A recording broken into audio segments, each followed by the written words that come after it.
One day while working on settlements for the Minutemen, Preston Garvey tells us of another settlement that needs help. But this quest doesn't sound like any of the other Radiant quests he's given us to this point. I've heard that folks at Finch Farm need some help. The Minutemen should be the ones that answer that call. With that, we begin the quest Out of the Fire. We need to travel to Finch Farm. Finch Farm is on the eastern side of the Commonwealth, southwest of the Museum of Witchcraft. As we get close, we are approached by the man of the house, Abraham Finch. Hey, you! Oh, sorry. Thought you might be one of those forged maniacs, but you don't have the burns. A group of them took over the old ironworks, and they'll shoot you just as soon as look at you. Who are the Forged? Bunch of trumped-up raiders, obsessed with fire and metal. To think, the ironworks used to be such a nice place. Look, I'm being serious here. These guys don't mess around. It takes a lot more than a bunch of punks to scare me. Maybe that's because you ain't got a farm and a family to think about. Even so, those guys are serious. I'm with the Minutemen. Tell me what happened, and maybe I can help. Well, I'll be jiggered. Didn't really expect anybody to come. That bastard son of mine, Jake, snuck out in the middle of the night to join him. He grabbed my granddad's old sword. It's the closest thing I've got to an heirloom. If you really are with the Minutemen, and you want to help, well, it would mean a lot to me if you could get that sword back. What about your son, Jake? You don't care what happens to him? I didn't raise my boys to be raiders. As far as I'm concerned, he's dead to me. Can you tell me anything else about the Forged? They're led by a guy named Slag. Came in from outside of the Commonwealth a few months back and started recruiting. Mostly they've just been strong-arming folks, but with how quick they've been growing, it's just a matter of time till the raids get worse. What kind of a sword am I looking for? One of them old pre-war swords, rigged up to shoot flames from the blade. Probably why Jake thought they'd let him join. So, what do you say? How much does this pay? 150 caps. You want me to take a knife from a gunfight? Oh, this is a whole new level of stupid, even for me. This really isn't what the Minutemen are all about. But since I'm already here, I'll do it. I'll find it. You're doing me a big favor, and I'll make it up to you as best as I can. Before moving on to the ironworks, we can step inside the hut where we find the rest of Abraham's family. Had we come here during the day, they'd be working the fields, and they would have been more likely to stop us and fill us in on more of the details. As it is, we have to wake them up to get this part of the story. We'll start by talking with Abraham's eldest son, Daniel. Heard you talking with my pa. Mom still thinks she can straighten stuff out with him and Jake, but I don't know. What happened between them? Well, they've been at it for years, but this last time may have been the breaking point. She's gotta try. Family's important. Yeah, I know. I'm just not sure Dad can forgive him this time. That's not my problem. Sure, sorry. I'm just worried about my brother. If you end up at that old ironworks, maybe try and keep an eye out for him? There's still time for them to work things out. Maybe. Jake's in pretty deep this time. The Forged moved into the ironworks not long ago and started recruiting. At first things were fine, but recently they've started raiding. Jake told us he was thinking about joining them. Said he'd send back supplies to us so Dad and Mom wouldn't have to work so hard. You can probably guess how well that went over with my pa. Sorry, I know this isn't really your problem. Well, I'll be around if you're looking to trade. Next, we can wake up Abraham's wife, Abigail Finch. I heard you talking with Abraham. Did he even mention our son? Not really. He mentioned him, but said that Jake was dead to him. Abraham. Ooh, I'm gonna wring his neck. I wasn't listening that closely to his rambling. Yeah, that sounds like Abe.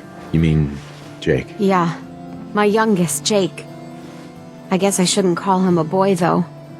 That's probably part of the problem. He did mention that Jake stole his sword and joined the Forged. Well, at least he mentioned him. That's a good sign. The two of them were at it again, and Jake must have taken off to that ironworks like he was going on about. Don't bring it up to Abraham. But if you find my boy, you bring him home. I'll get the two of them sorted out. So Abraham wants his sword back, and he says his son Jake is dead to him. But mother and brother want us to look out for Jake. See if maybe we can talk some sense into him. Saugus Ironworks is really close by. It's just due north of Finch Farm. And as we approach, we find the exterior swarming with a special kind of raider called the Forged. and they all wield flamethrowers.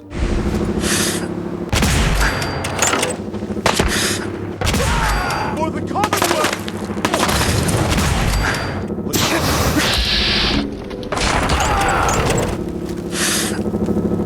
I'll fight! Over here!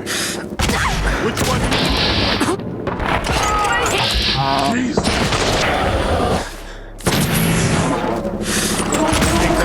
With the exterior clear, we can head towards the main entrance.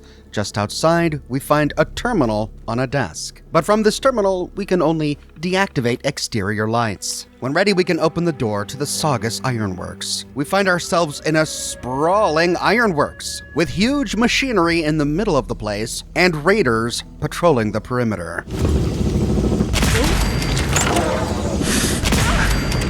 Coward hide. What the hell was that? There are a number of floating pods and walkways above us. So before exploring the factory floor, we can take the staircases to climb up. We find a couple of bathrooms, one which is booby-trapped and one which has jet in it, and continuing up we arrive at one of the floating pods. Directly in front of us is a door locked with an advanced locked terminal. I couldn't hack this, but we'll find a way to open it later. Right now, we've got more Forge to kill. Moving into this room, we can peer through a window to see that this factory is really large. There's an entire other room on the other side of this wall. Continuing forward, we pass another room with a Protectron we could release if we wanted to, and a tripwire across the ramp leading further up.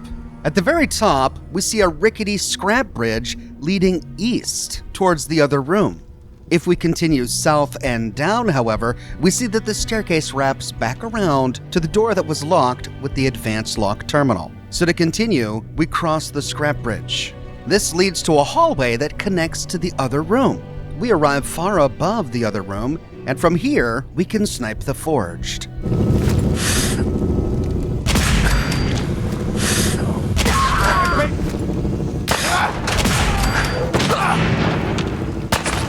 Nothing to worry about.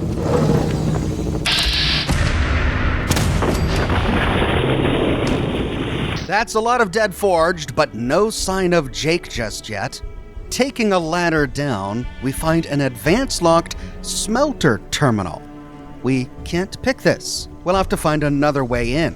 Turning around and moving into this large room, we find a terminal on the wall.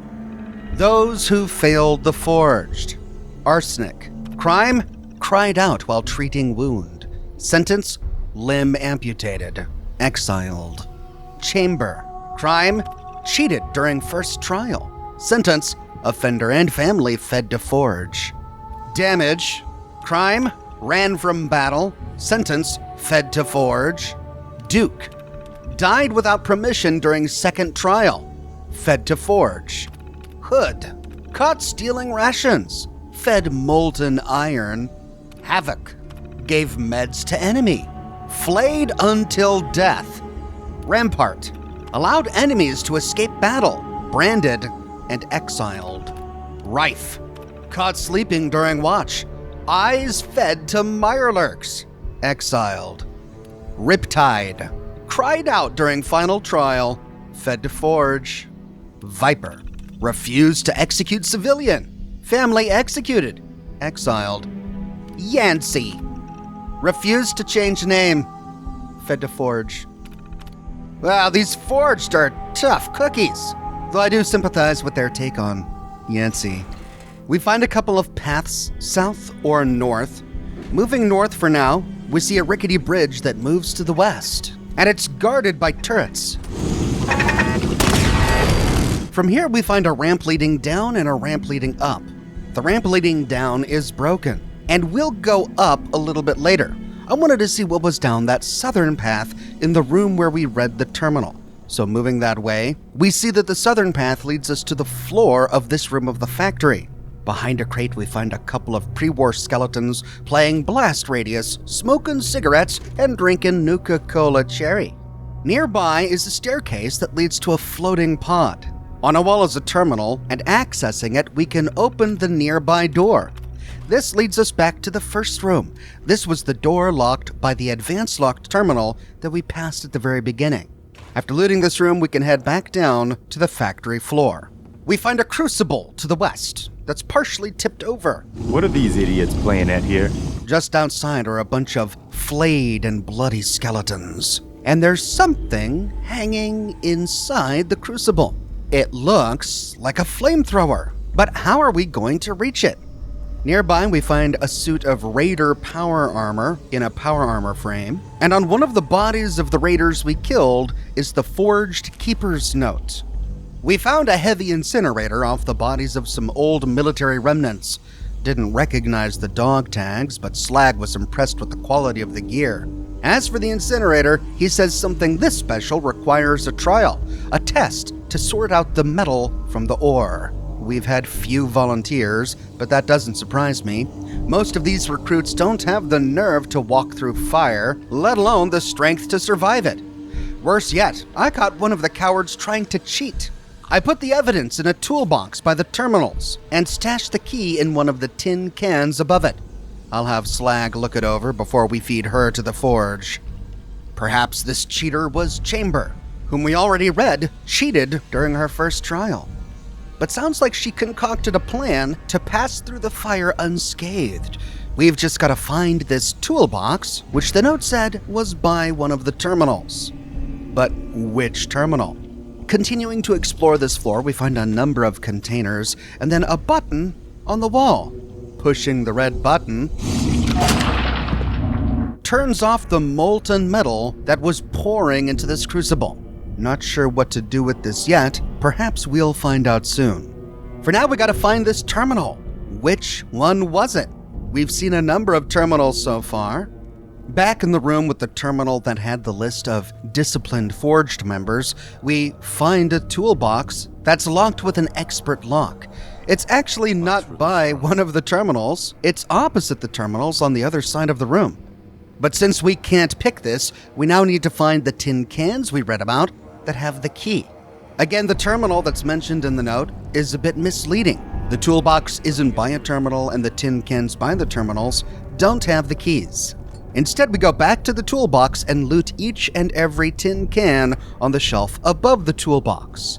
In the second to last one, we find the Keeper's Toolbox key. In the toolbox, we find a forged recruit's note and a smelter console password. Reading the forged recruit's note, this new trial they've cooked up is stinking impossible. Can't lie though, it was funny watching the first few recruits walk right in and see the feet melt off their ankles. Never heard anyone scream like that. It was great. Matches thought he was clever, but the idiot tossed a bottle of water into the thing and damn near blew all our heads off. Burner had the right idea, using power armor. He just didn't rig it to resist extreme temperatures. I think I've figured out a way. I've got to connect with a trader from my caravan days who hooked me up with some flame-resistant leg armor. As long as I don't get waist deep, I should be okay. Problem is, my trial is in a few days, and I don't trust any of these other stinkers not to steal it in the meantime, so I've buried the mods under one of the crucibles. In order to get to it, you have to shut off the molten drip, then use the console to move the container down the track. Since I'm the one who handles the heavy machinery around here, ain't no one gonna move that thing but me. I see. So we've already solved half of the riddle. We already shut off the molten metal. And now we have the smelter terminal password. So heading to the smelter terminal, we can access it using the password, where we find two options: move crucible and safety first. For your protection and safety, smelter controls have been disabled while the flow of molten metal is active. Use the button on the ground floor to turn off the system before moving the crucible. In addition, remember to wear the proper masks and safety equipment when inside the factory. Well, we've already done that, so we can move the crucible. Backing out, we can watch the cart holding the crucible move. Well, if the note can be believed, then what we want was right underneath where the crucible was.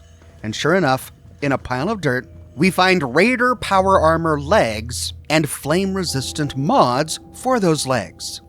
Moving to the power armor station, we can equip the power armor legs and then install the flame-resistant mods to those legs.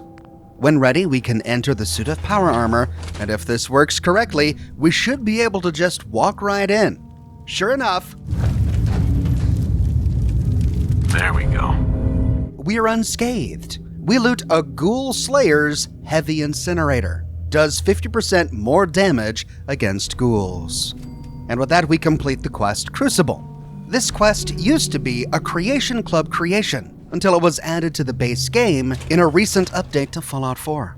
Well, we've almost explored this entire place and we have found no trace of Jake. So we can go to the one place we have yet to explore. Back up the ramp towards the room where we destroyed that turret. Here we find a couple of containers, a power armor workbench, a staircase leading to a door that takes us outside, but it's locked with an expert lock, which leaves one thing left. Double doors to the east, leading to the Saugus blast furnace. Help! If he tries to leave, kill him. You must be pretty strong to make it here. Who are you supposed to be? I'm Slag, and we are the Forged. And you, stranger, you're somebody with some guts. I like that. Oh, were those your guys? I thought they were just trying to throw me a barbecue. Huh? Like your style, stranger. Been a while since anyone had the guts to talk to me like that. A bunch of raiders flinging fire? Not even a challenge. It was easy. Most of them were never gonna be worth forging in the first place. See, Jake? Here's someone who might actually be worth my time. Unlike you. They're gonna kill me. But I brought everything you asked for. Stealing things from your family farm doesn't prove your strength, boy. Though this wonderful sword you brought does put me in the mood to give you one last chance to prove your worth. What do you say? Kill that prisoner and prove that you aren't completely useless. You said we'd be raiding outside the Commonwealth. These people aren't even a threat to us. Prove to me that you can kill. It's him or you. Oh God, what do I do? What do I do? With that, we have to either egg him on to kill this person or try to convince him to walk away. We find a couple of orange charisma checks, but if we can't do them, we can try to talk him down by bringing up his family. What about your family? Is this what Abraham would want you to do? I thought he hated me. Did he send you here to find me? What happened between you two? I don't know. I can't ever manage to live up to his expectations. You don't need them. They make you weak. Did he really send you here to find me? There are two possible endings to this encounter. The first is that Jake doesn't kill the settler, and that's what he chooses if we leave the choice up to him. You need to decide, Jake. What's it gonna be? Dad was right. I don't want to join the Forged. I just want to go home. Last We're gonna chance, need bigger Jake. guns. If you don't kill the prisoner before I count to 3, well, it's over. 1, Help! 2, 3. If we choose that option, Slag counts to 3, and at the end of his countdown, all of the Forged in this room turn hostile towards us, and Jake fights alongside us against them, and he spares the settler's life. But if we tell Jake that Abraham was only interested in retrieving the sword, No, he just wants the sword back. Well, I guess that's it then. No going back now. There, I did what you asked. God, I think I'm gonna be sick. Good. Now, kill the stranger. he kills the scavenger, but everyone in the room still turns hostile. This time, including Jake. We not only have to kill the Forged, but we have to kill Jake as well. Those are the two outcomes, but there are several ways to reach them. When going down the family route, we could try to pass the yellow charisma check to lie and say that yes, his father did send us to fetch him. But if we fail, Yes, he's stubborn, but I think he wanted me to bring you back. No, he told me to never come home. You're lying. he kills the settler, they all turn hostile, and we have to kill him. But if we succeed, You're right. he spares the life of the settler and joins us in the fight against the Forged. Or we could pass a charisma check to tell him the truth and say that his father Abraham didn't exactly send us there to get him. And if we fail, Not exactly, but there is still time to turn things around. No, it's too late. You'll never forgive me. Not now. he kills the settler. But if we succeed, You're right. It won't be easy, but I can still make things right. He spares the settler's life. But if we wanted to do things the hard way, instead of talking about his family, at the beginning of the conversation, we could try to pass one of the 2 orange charisma checks. We could try to convince him to kill the settler. And if we succeed, Kill him, Jake. You've got no choice. I didn't want it to be this way. he kills the settler. But if we fail, He's not even armed. If you aren't strong enough to kill, then you aren't worth our time. Now, do it! Prove to me that you're worth forging. we get another chance. The orange check now turns into a yellow check. But if we still fail, Kill him, Jake. It's him or you. This No, man I'm sorry, is but I'm nothing not gonna to do you. this. he spares the settler, and the forged turn hostile. But things get weird if we succeed, No, I'm sorry, but I'm not gonna do this. because even by passing it, he still spares the settler, which doesn't make much sense to me. Or we could try to pass the orange charisma check to convince him to walk away. But if we fail, Walk away, Jake. You don't have to do this. Prove But if to I me don't, that you're they'll worth kill me. forging. the orange check is replaced with a red charisma check. And if we still fail, This man is nothing to you. Don't do it, Jake. This is murder. They'll come after my family if I don't. I'm sorry, but I've got no choice. he kills the settler. But if we pass the charisma check, Me You're right. that you're worth I don't want to do forging. this. he spares the settler's life. However, if instead of doing any of that, ignoring the charisma checks, ignoring the conversation about his family, we choose to respond sarcastically, Can we move this along? I've got places to be. I just wanted to provide for my family. I don't know if I can do this. Last chance, Jake. he chooses not to do it. So if we want to spare the settlers' lives and we want to bring Jake home alive, the easiest option is just to be sarcastic. But no matter which option we choose, we now have to survive a very difficult fight. Upon opening the door, we got dropped right into dialogue, which didn't give us a chance to heal on up, remove our rads, or take any camps. The slight countdown that Slag gives us is enough time, however, to rectify this. And Jet is going to be really important for this fight. We need to slow down time so that we can kill all of the Forged before they draw their weapons and fire upon us. A task that is made even more difficult if we have to kill Jake as well. There are 4 Forged members here, plus Jake. The one on the floor uses a melee weapon. Slag uses a laser pistol.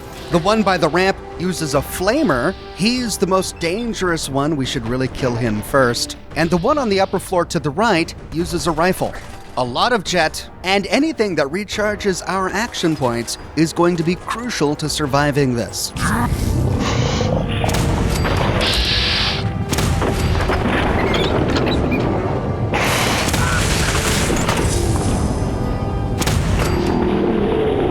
If we had to kill Jake, on his body, we find Jake's holotape. Daniel, I really stepped in the ramen pile this time. While you and Mom were off to Bunker Hill, Dad and I finally had it out. Yeah, I know. How is that different than any other day? I don't know, Dan. It's just... the gloves really came off this time. I told him I was gonna go join the Forged up at the Ironworks, and, well, you know, Dad. No son of Abraham Finch is ever gonna be some trumped-up raider. As far as I'm concerned, you're dead to me.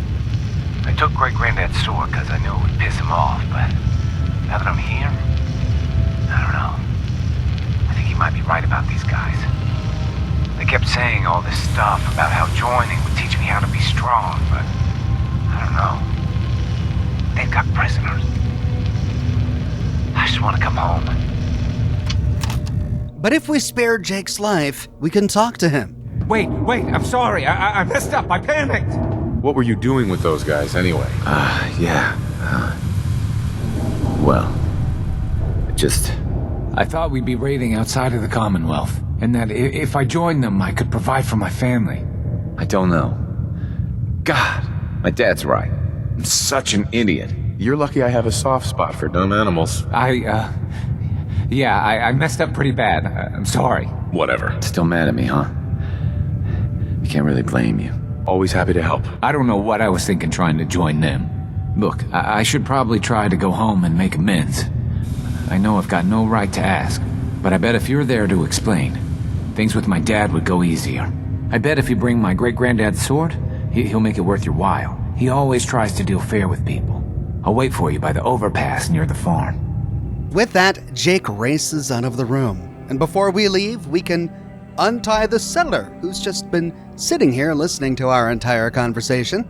Our options are to not free the settler, in which case nothing happens. Hi. Please let me go. To free the settler, Thanks a lot. or free the settler and share items. That would allow us to loot his inventory before he left. Before leaving, we need to loot this room. We find a number of skeletons of people who have been sacrificed to the Forged, but very little loot. Heading upstairs, we can loot the body of Slag, and on his corpse is the shish kebab. It's a medium-bladed weapon that does 29 damage plus 20 energy damage that takes the form of fire damage and adds the burning effect.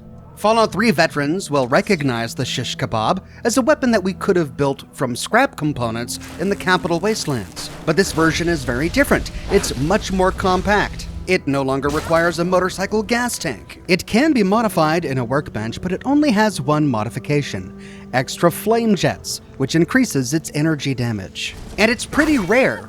It does have a chance to drop as a legendary weapon on the corpses of enemies. But this one that we get from Slag is the only guaranteed drop in the entire game. We can also loot the Saugus roof key, as well as a few pieces of power armor. Behind him is an end-of-dungeon steamer truck, and you'll notice that because we used an energy weapon to kill him, his corpse is just a melted pile of ash. It completely covers the floor here, and it can't be moved. This is a problem because there's actually a perk magazine on the floor here, right next to the steamer trunk. It's a copy of Picket Fences. But if Slag dies just the wrong way, as he did in my game, it's impossible to loot that perk magazine without using console commands to clip through the floor. The only way to get the magazine is to come back later after the dungeon completely respawns. And then just hope that whatever raiders you kill here don't happen to fall on top of the perk magazine. If lucky, we can loot Picket Fences Issue 3. Nice. Essential upgrades. Despite the name, we actually unlock unessential upgrades in our settlement workshop. We can now build statues. The statues include a baseball player, a Minuteman, a couple of lions, and a fountain.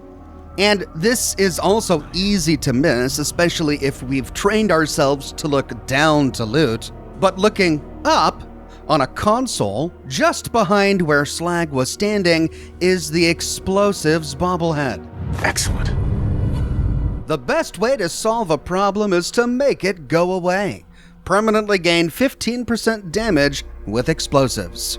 Incidentally, if we do come back here after killing Slag at some future point, and if we convinced Jake to spare the settler, we find the settler back. Even if the room is full of raiders. The raiders don't attack him, he just wanders around. And if we kill these new raiders all over again, we have no further interaction with the settler. We can't convince him to leave, so for some reason the settler we rescue here decides to come back at some point. He must just like the warmth. And then we see a ramp going up. Next to a terminal is a broken part of this catwalk. If we leap to the other side, all we get as a reward is a stim pack. So leaping back across, we can hack the novice lock to access Slag's terminal. Inside, we find 5 options. In the first weak recruits so far, they break instead of honing to an edge, may have to abandon operations in the Commonwealth altogether, unless we uncover a better source. In the next, progress, met some of our neighbors, call themselves gunners, stronger, sharper, convinced a few to attempt the trials, passed, now they're forged. Their leaders weren't pleased. There was some blood, but when they saw our resolve, they chose to negotiate. Wise. Now word has gotten around about the gang that beat the gunners. Lots of new recruits. Seems we'll be staying in the Commonwealth after all. In the next one, materials. Scrap shipments from Dunwich borers have halted, sent Bedlam to light the fire under the worms. We discover exactly what halted those shipments in my video on Dunwich borers that you can watch here. In the next one, Jake. Another flawed candidate. Attempts to bribe his way in, but the blade he gave is impressive. I'll give him the trials. Even if he fails, I'll still have something to show for it. And in the last one, Corvega. Jared and his crew are dead. No surprise. Doubt he was even sober enough to enjoy the fight. We had to clear the Corvega assembly plant when we took 10 Pines Bluff as a settlement. Continuing to the top, we find catwalks overlooking the forge. We can loot the few remaining bodies, but there's not much else here. So, heading out, we can take the staircase up to the door, which is now unlocked. This leads us outside, and we find ourselves on the rooftop of Saugus Ironworks.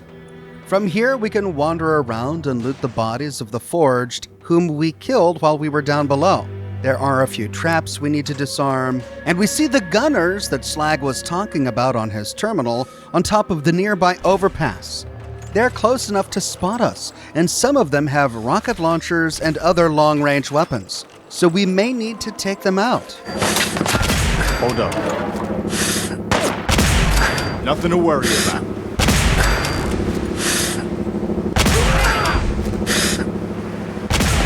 But there's not much else on the rooftop of Saugus. When ready, we leave the ironworks and head back to Finch Farm. If we couldn't save Jake's life, we have the following conversation with Abraham. Any luck finding my granddad's sword? Where was it again? Out in Saugus Ironworks. You can see it over there, past the highway. Nope, I'm working on it. Watch your back with the forged. They're a treacherous bunch of cusses. I've got it right here. You do? Well, that's good. What happened with Jake? Does it really matter to you anymore? No, I guess not. He's dead. That's what happens to raiders. God damn. I'd hoped he'd come around when he realized what that life meant, but He made his choice. It's over. I understand. Thank you for trying. Or we could lie. But if we fail... He changed his mind in the end. But it was too late to help him. Look, you don't need to spare my feelings. I knew what the outcome was likely to be when he ran off. But if we succeed... Not much consolation, but at least he didn't hurt anyone. Here's something for your help. I know this wasn't really Minutemen business, but I'm still mighty grateful. You can count on my help down the line. Keep the sword. Gotta move on. And it'll just remind us of it. No matter which options we choose, we get to keep the shish kebab, and we get Finch Farm as a settlement. Oddly enough, neither Daniel nor Abigail have anything to say about the death of Jake. But if Jake survived, we find him waiting for us by the overpass, just like he said. And as we approach... I'm so nervous. I feel like I'm gonna throw up. Here goes nothing. He races towards the farm to reunite with his family, and as soon as he arrives... What the? Boy, I told you that Abraham, if you ever what's showed your going on? face here again, Is that my boy come home? What? Jake's back? Oh, thank God. Papa, please. I know I screwed up pretty big. I thought if I joined up, I could keep them from raiding our farm. I didn't.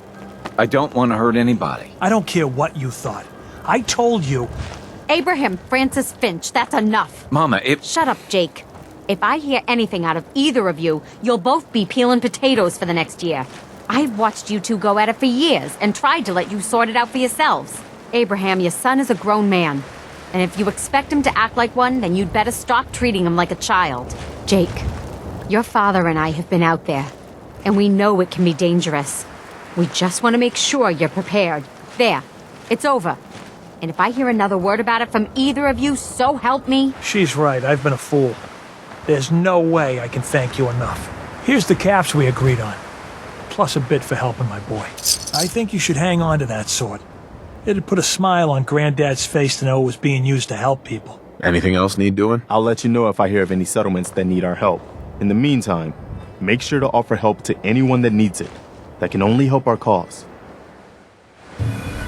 We complete the quest out of the fire. We get 100 extra caps for saving Jake's life, we get the sword, and we get Finch Farm as a settlement. If it wasn't for you, things could have been a lot worse.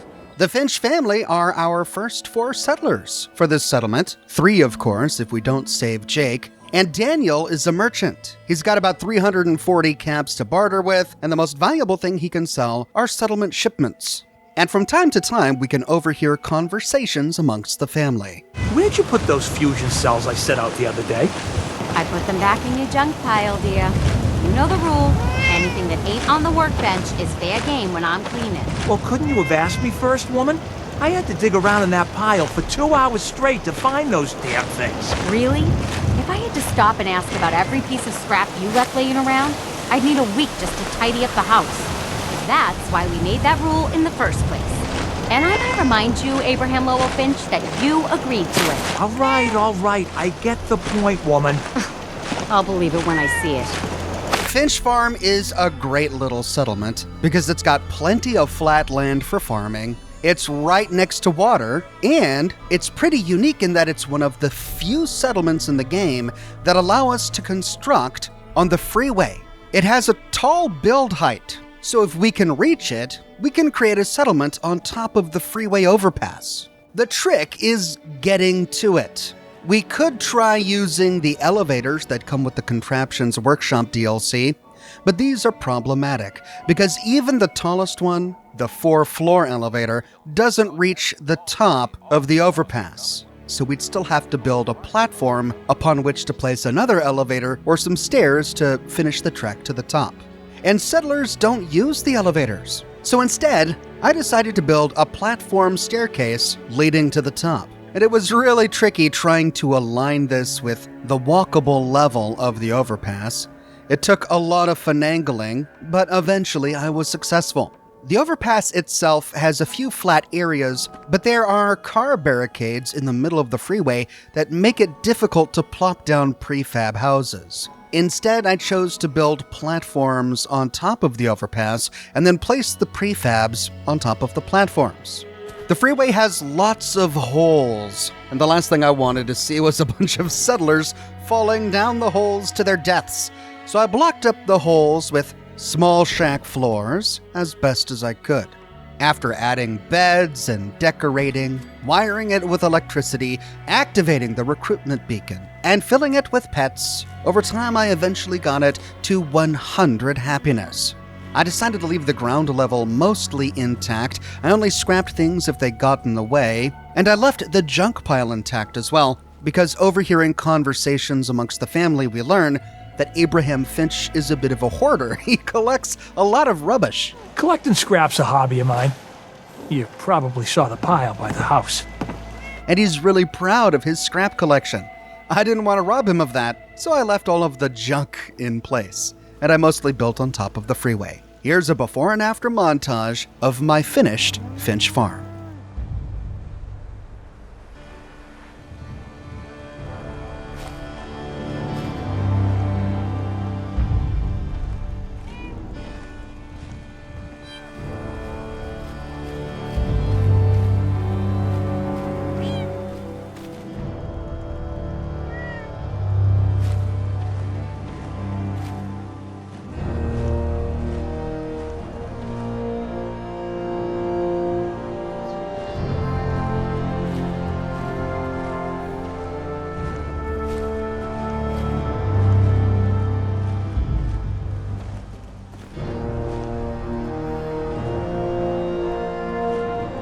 In our next episode, we'll continue building settlements for the Minutemen until we get a strange broadcast over the radio. To find out what that broadcast is, be sure to tune in next week. If you don't want to miss it, subscribe here on YouTube and click that bell notification button. If you like what I do and you want to support me in another way, you can become a member here on YouTube, a supporter on Patreon, or you could buy some of my merch. But more than anything, I'm just so glad you're here watching this video with me today. Thanks again for watching, and I'll see you soon with the next episode in the full story of the Minutemen.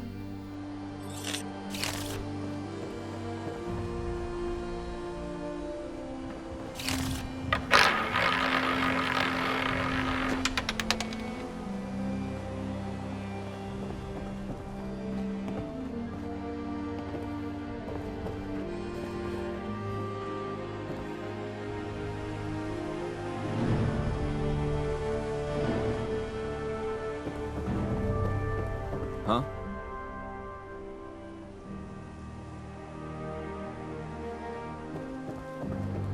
I've got a lot to atone for. I'll find a way to make things right.